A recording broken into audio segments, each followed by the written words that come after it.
Kejayaan pengeluaran minyak pertama dari Medan Adong Kecil West AKW di Marudi membuka laluan kepada pembangunan fasa seterusnya.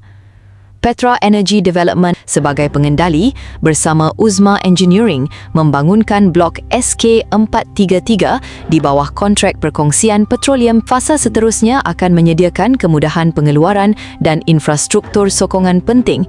Hey ho, Assalamualaikum guys. Apa kabar? Saya BDT dari Borneo, Sabah. Akan menemani kawan-kawan dalam episod reactions hari ini, dan hari ini nih kita akan menonton satu video yang selalu juga hangat diperkatakan guys, yaitu Petros versus SMJ Energy. Kita tahu dan kita selalu dengar tentang SMJ Energy ini adalah dari Sabah. Dua company ini yang sering dibanding-bandingkan dan disebut-sebutlah sempena Hari Sarawak. Sarawak menghadiahkan berita yang gembira kepada rakyat Sarawak, di mana Petros akhirnya resmi untuk kali pertama selepas 5 dekad minyak darat pertama yang dikeluarkan daripada Medan Adong West. Medan Adong Kecil West. Itu nama tempat ni. Jadi Sabah pula guys, bagaimana? Sabah bila akan mengeluarkan seperti ini? Kalau kita mau cakap, nah guys, jangan lupa klik like, komen sama share, aktifkan tombol lonceng, dan moga-moga video yang saya bawakan ini mengedukasi dan memberikan kawan-kawan semua hiburan lah. Pastikan kawan-kawan semua menonton video ini sampai tamat supaya tidak terjadi sebarang salah faham, dan tanpa membuang waktu, mari kita sama-sama menonton isi kandungan video ini. 1, 2.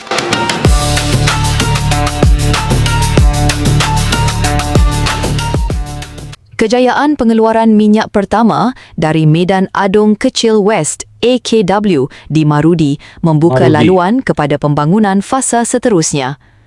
Petra Energy Development sebagai pengendali bersama Uzma Engineering membangunkan blok SK433 di bawah kontrak perkongsian petroleum. Fasa seterusnya akan menyediakan kemudahan pengeluaran dan infrastruktur sokongan penting bagi membekalkan gas kepada loji janakuasa tersebut.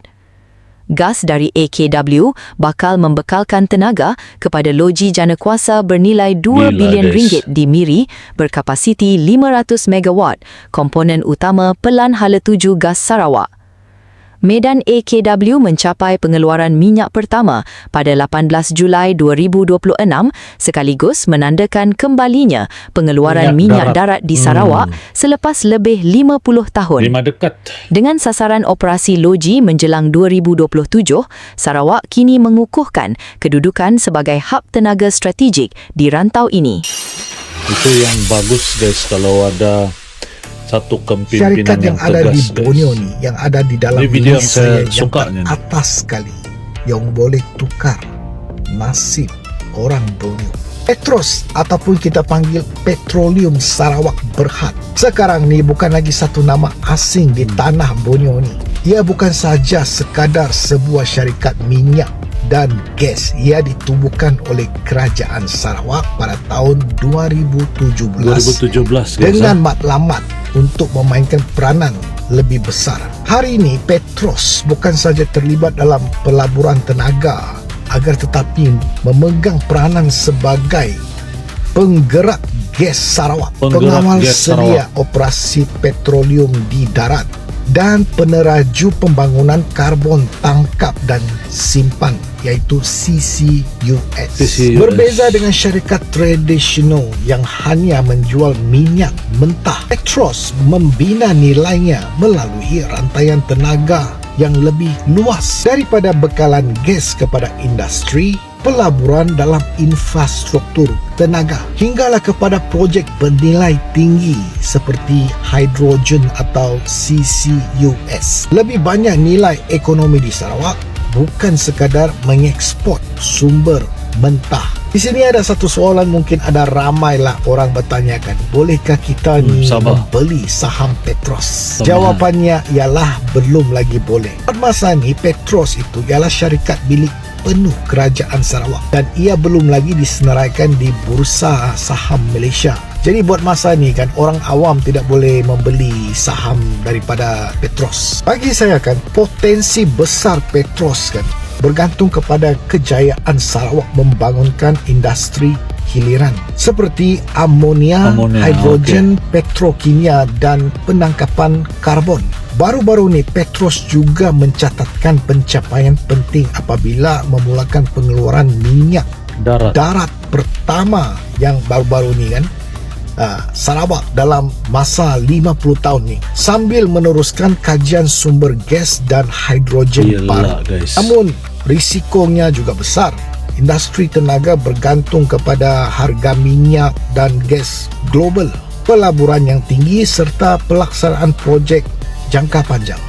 Nilai sebenar sebuah syarikat bukan sekadar pada harga sahamnya, tetapi pada keupayaannya mengubah nasib Sarawak.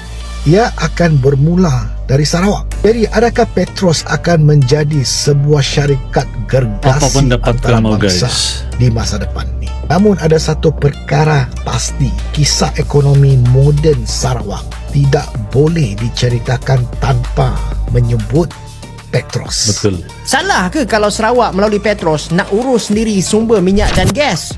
Of course tak salah. Akan tetapi bila sesebuah syarikat milik kerajaan semakin diberi kuasa untuk urus aset strategik bernilai berbilion ringgit, rakyat juga berhak bertanya soalan-soalan penting. Bukan sebab tak percaya, tapi sebab mereka nak tahu sejauh mana kekayaan sumber tu betul-betul bagi manfaat kepada rakyat Sarawak. Sebab ketulusan ni dia bukan tanda kelemahan, sebaliknya cara untuk bina keyakinan orang ramai. Contohnya, projek loji jana kuasa gas yang bernilai sekitar 2.5 bilion ringgit dekat Miri. Tak jadi masalah kalau Petros gunakan syarikat luar, contohnya macam Power China dan juga Mitsubishi Power, sebab mereka ni memang ada kepakaran dan juga teknologi. Tapi persoalan yang lagi penting adalah apakah ilmu dan manfaat yang tinggal dekat Sarawak lepas projek tu siap? Berapa banyak syarikat tempatan yang dapat kontrak? Berapa ramai jurutera Sarawak dilatih? Adakah berlaku pemindahan teknologi supaya industri tempatan ni boleh jadi lebih kuat? Inilah maklumat yang ramai berharap dapat didedahkan supaya rakyat nampak nilai sebenar pelaburan tu. Pada masa yang sama, Petros pun dah umumkan rancangan perbelanjaan modal sekitar 40 bilion ringgit dalam tempoh 5 tahun. Jadi dah tentu rakyat nak tengok perkembangan projek, prestasi kewangan, pembayaran dividen kepada negeri, peluang pekerjaan kepada rakyat Sarawak dan juga jumlah kontrak yang diberikan kepada syarikat tempatan. Ini bukan bermaksud nak tuduh Petros melakukan sesuatu yang salah, tapi semakin besar kuasa yang diberikan kepada sesebuah institusi, semakin tinggi juga tahap accountability dan juga ketulusan yang diharapkan. Jadi kejayaan Petros bukan setakat diukur menggunakan aset yang diorang ada, akan tetapi sejauh mana kekayaan minyak dan gas tu betul-betul diterjemahkan kepada peluang ekonomi yang lebih besar untuk rakyat Sarawak. Okay guys, jadi itu video yang baru kita menonton bersama. Jadi itu satu macam explanation lah tentang apa yang Petros sedang lakukan untuk Sarawak. Tapi apa yang penting ini adalah sesuatu yang positif lah untuk negeri Sarawak. Dan saya sebagai orang Sabah ini pun tertunggu-tunggu bila Sabah akan menjadi seperti ini. Apa pendapat kalian? Coba komen di ruang kolom. Apa pendapat kawan-kawan yang menonton? Coba komen di ruang komen di bawah dan berikan pendapat kalian. Kalau ada orang Sarawak yang sedang menonton lagi, coba komen guys ya. Apa pendapat kalian dengan ini? Sampai jumpa di video yang akan datang. Terima kasih sudah menonton. Assalamualaikum. Jumpa lagi good people.